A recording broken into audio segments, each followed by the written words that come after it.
तो प्रणाम, राधे राधे। कैसे हैं? आशा करती हूँ आप लोग अच्छे होंगे। सावन गीत है दोस्तों।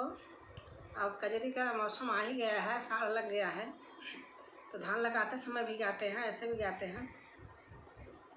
चलो हम देर न करते हुए सुनाते हैं। रिम झिम बरसेला हो सवनवा, हम नहीं जाबै सिवनवा ना। रिम झिम बरसेला हो सवनवा, हम नहीं जाबै सिवनवा ना।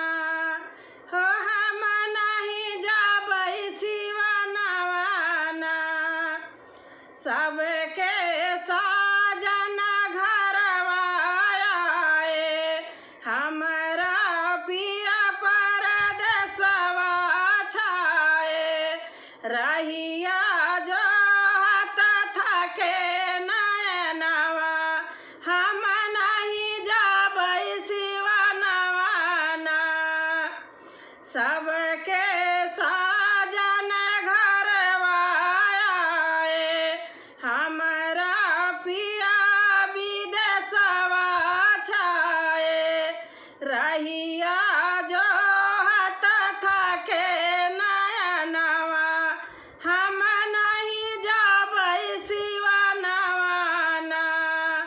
हो हम नहीं जाबै सिवनवा ना। रिम झिम बरसेला हो सवनवा, हम नहीं जाबै सिवनवा ना। हो हम नहीं जाबै सिवनवा ना। जब जब पानी बरसन लागे, हमरा कापे बदनवा ना। जब जब पानी बरसन लागे, हमरा पूरा कापे बदनवा। पिया मानी जात कहनवा, पिया मानी जात कहनवा। अब नहीं जाबै सिवनवा ना, कि हम नहीं जाबै सिवनवा ना। रिम झिम बरसेला हो सवनवा, हम नहीं जाबै सिवनवा ना। हो हम नहीं जाबै सिवनवा ना।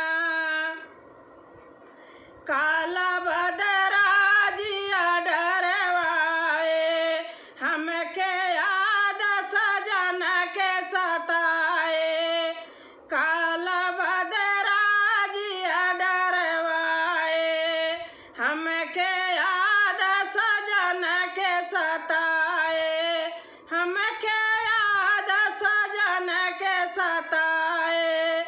डाली डाली पाड़ल हो झूलनवा, हम नहीं झूले झूलनवा ना।